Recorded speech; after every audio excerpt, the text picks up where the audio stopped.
Okay, friends, welcome back to our Chassidus Shir. We're going to be learning in Maimer a discourse of the Rebbe's that is related to Lag BaOmer. Lag BaOmer is coming up soon. We're holding on the 13th day of the Omer today.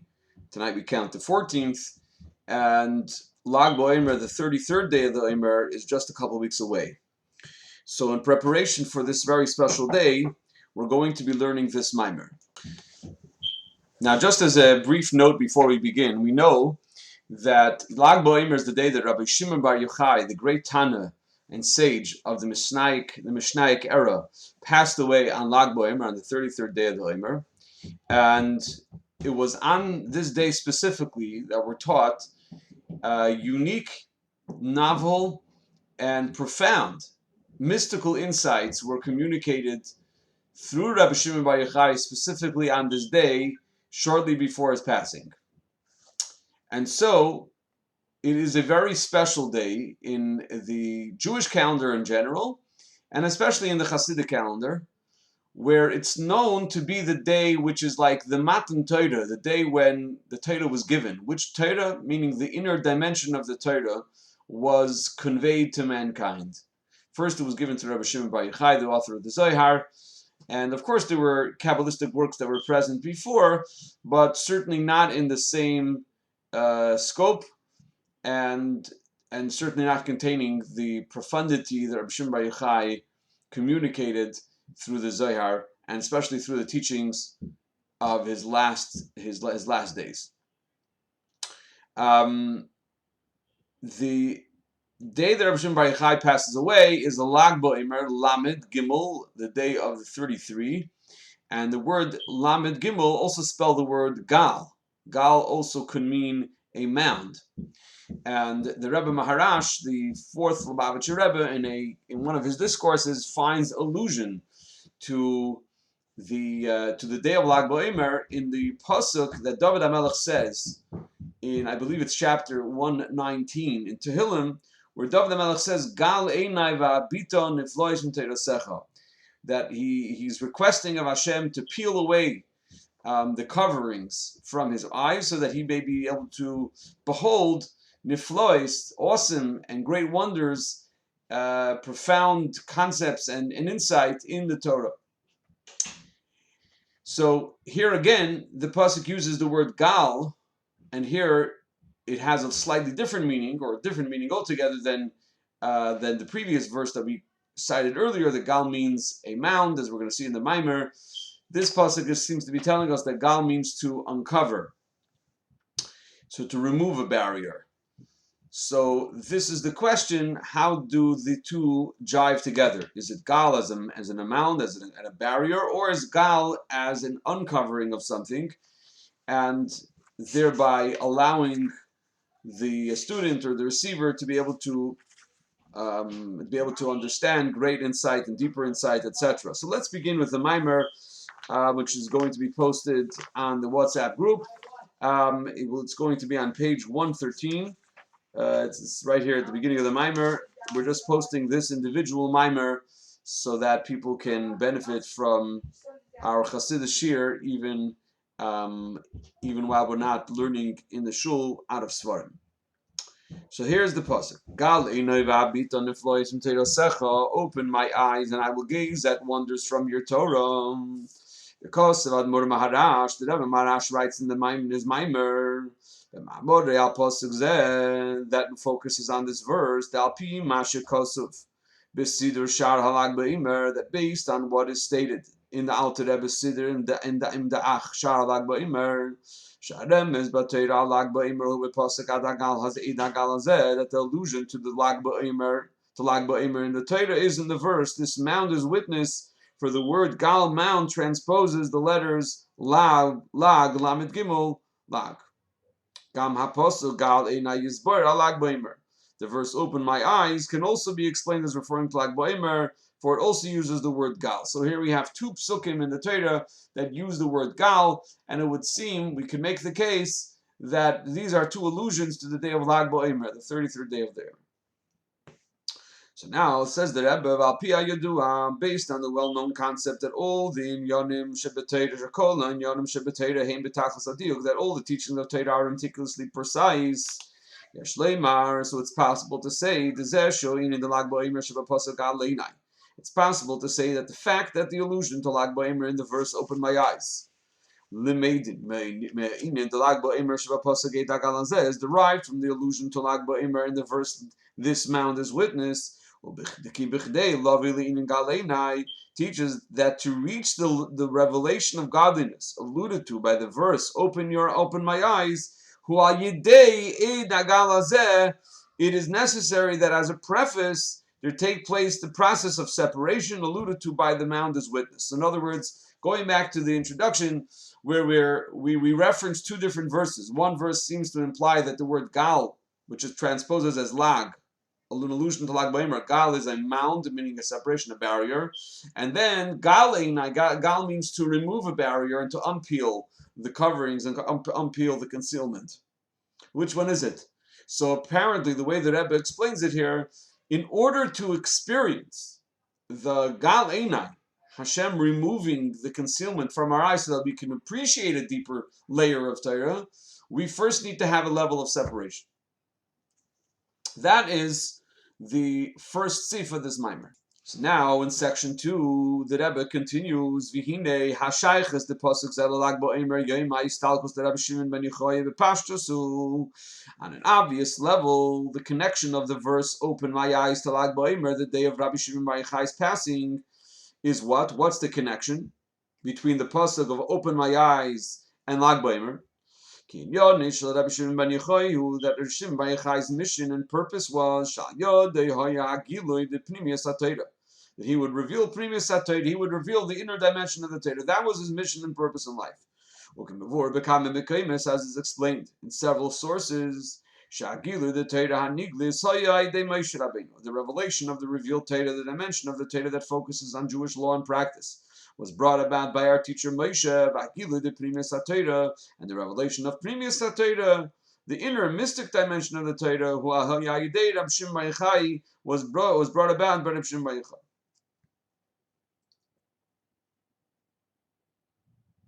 Now there's an important note over here. I'm going to read it out. It's in note number 2. It's clearly understood that the giving of the Torah, which was brought about by our teacher Moshe, also included the giving of Pnimiyus Ha-Torah, meaning that even when the Torah was given on Har Sinai, it included already all that would be communicated later by Rabbi Shimon bar Yochai. Nevertheless, until Rabbi Shimon bar Yochai's time, Pnimiyus Ha-Torah was concealed, and it was Rabbi Shimon who brought about its revelation. The giving of the Torah at Sinai also included the inner dimensions of the Torah that will be revealed in the ultimate future by Mashiach. Even though Mashiach will reveal entirely new dimensions of the Torah, this will be merely a revelation of what was hidden, for the entire Torah was given at Sinai. The giving of the Torah will not be repeated. So in other words, we know that the Torah was given once. And the Medrash in fact tells us, Vaydaber Hashem that Hashem God spoke all of these words lamer to say. So the Medrash teaches that the additional word lamer, meaning to say, to repeat, or to convey, is a reference to all of the prophecies that were given at a later time, that were communicated at a later date, and they were all given at the time of the giving of the Torah. They're all communicated through the Torah. In other words, they're all at least distilled within the Torah so that later they can be communicated by the prophet of that time. So now continues the Maimer.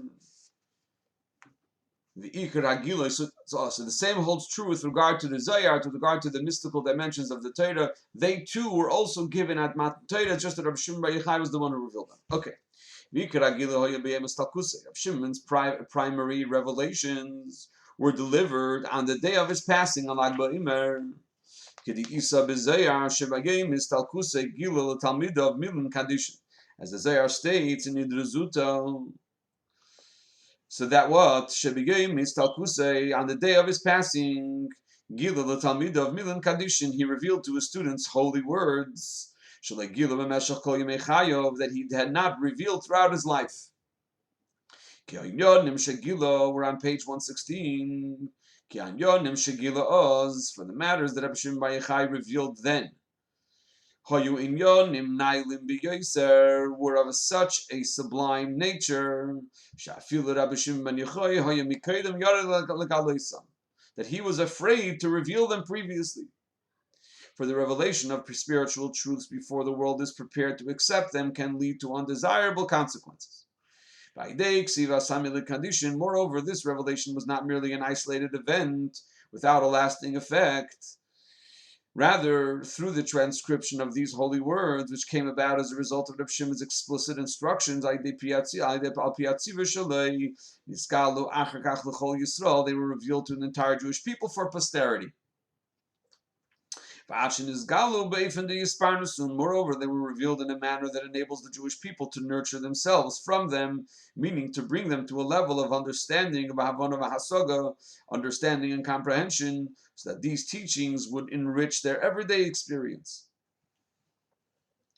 In the note over here, it tells us that Idr Zuda states, Rab Abba will transcribe. In other words, this was instructed by Rab Shimon Bar Yochai. He actually gave this instruction. He asked Rab Abba to be the scribe to write down what he was saying. It is possible to explain that among the reasons that Rab Shimon instructed that the words he would speak should be transcribed was because sublime concepts of this nature require that they be associated with a specific activity, so that they would be connected to this world. To cite a parallel concept, at times God commanded a prophet to perform a particular physical act when delivering a prophecy as a catalyst for the prophecy to become manifest. So in other words, in order for the prophecy to become something that is tangible, that has actualization, it's necessary for the prophet to take some kind of action. This goes back to the idea that we find in the Ramban. The Nachmanides explains in a number of places throughout Bereshit, throughout Genesis, that Maaseh Ove Simon Abanim, that the actions of our forefathers are illusions or are signs for their progeny, for their descendants. Meaning that if we look back in the Chumash, we look back in the Torah, we see the activities of our forefathers. They served as catalysts. Those actions served as catalysts for what was going to happen to us in the future, and catalysts so that we can benefit, we can be and we could have an advantage during those trying times that they alluded to through their actions, and that was all the result of what they did. So now going back to this idea, this was just explaining why the Zohar had to be actually transcribed by one of the students who couldn't just have been communicated verbally. The bottom line is that this communication, this conveying of these insights, were revealed to the entire Jewish people for posterity, and they were revealed in a manner where we actually can apply them to our lives so that they enrich our lives. So on page 117, Shagam Hamshachas Gilizeh, Hagilah L'chol Yisrael Beifin Yisparnus, and the transmission of this revelation, meaning the communication of the revelation to the entire Jewish people in a manner enabling them to nurture themselves from it. Also, Haisa B'Yem Histalkos Rabbi Shimon Bar Yochai took place on the day of Rabbi Shimon Bar Yochai's passing. Through the transcription of those holy words at the time, which came about as a result of his explicit instruction. In other words, the transmission of the revelation in a way where we were enabled to be able to make it part of our lives and relevant and meaningful to us, that also happened on the last day of his passing, on the last day of his life, meaning the day of his passing. Now, to add a further point, the Rebbe adds one more thing. To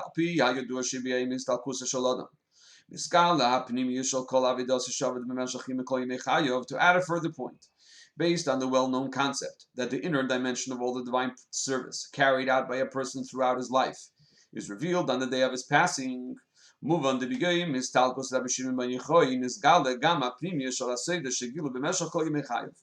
understood that the inner dimension of the mystic secrets that Reb Shimon Bar Yochai communicated previously over the course of his life were also revealed on the day of his passing.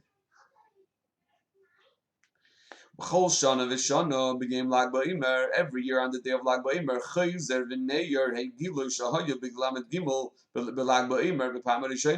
The revelation of what transpired on Lag BaOmer originally is renewed and aroused again.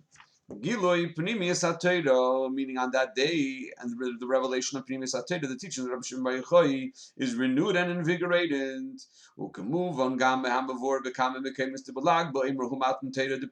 This can be understood. This can also be understood from the explanation offered in several sources that Lag BaOmer is the giving of the Torah of Pnimiyus Ha-Torah, of the inner dimension of the Torah. This wording of the giving of the Torah is found in the series of Mamorim entitled Yom Tov Shel Rosh Hashanah Tafrei Samach Vav. That's from the Rebbe Rashab, and apparently he uses this concept. He uses this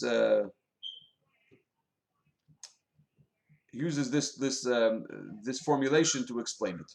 B'dugmas Chag HaShavuos Shuzman Matan Torah B'chlal, like Shavuos, which is the season of the giving of the Torah as a whole. The description of Lag BaOmer as the giving of the Torah, Pnimiyus Ha-Torah, does not apply only to the day of Rabbi Shimon Bar Yochai's passing. Instead, the Mizeh Muvan to Kamesha Matan Torah B'chag HaShavuos B'chol Shana V'shana. It's understood from this designation that just as the giving of the Torah on the festival of Shavuos recurs every year, Kumekein Matan Torah, so too the giving of the Torah of the Pnimiyus Ha-Torah, the Pnimiyus Ha-Torah B'Lag BaOmer B'chol Shana V'shana.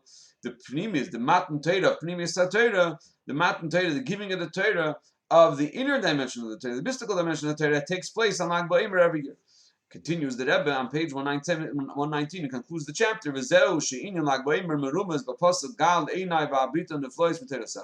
On this basis, the allusion to Lag BaOmer in the verse, open my eyes, open meaning gal, Lag BaOmer, gal and lag, same letters. Open my eyes and I will gaze at wonders from your Torah, can be understood as follows. The wonders of the Torah refer to Pnimiyus Ha-Torah, v'inin gal, and opening my eyes to the wonders, to niflois, who gilui refers to the revelation. Gal meloshin gilui. Indeed, the word gal, translated as open, relates to the word gilui, meaning revelation. So, what is the revelation of? The revelation of Aniflois, the Torah, Pnimiyus Ha-Torah, the wonders of the Torah, Pnimiyus Ha-Torah, Shenimshach begal, are elicited on the day numerically equivalent to gal, meaning to Lag BaOmer. So we will stop over here, and we'll continue in the next segment with chapter 3.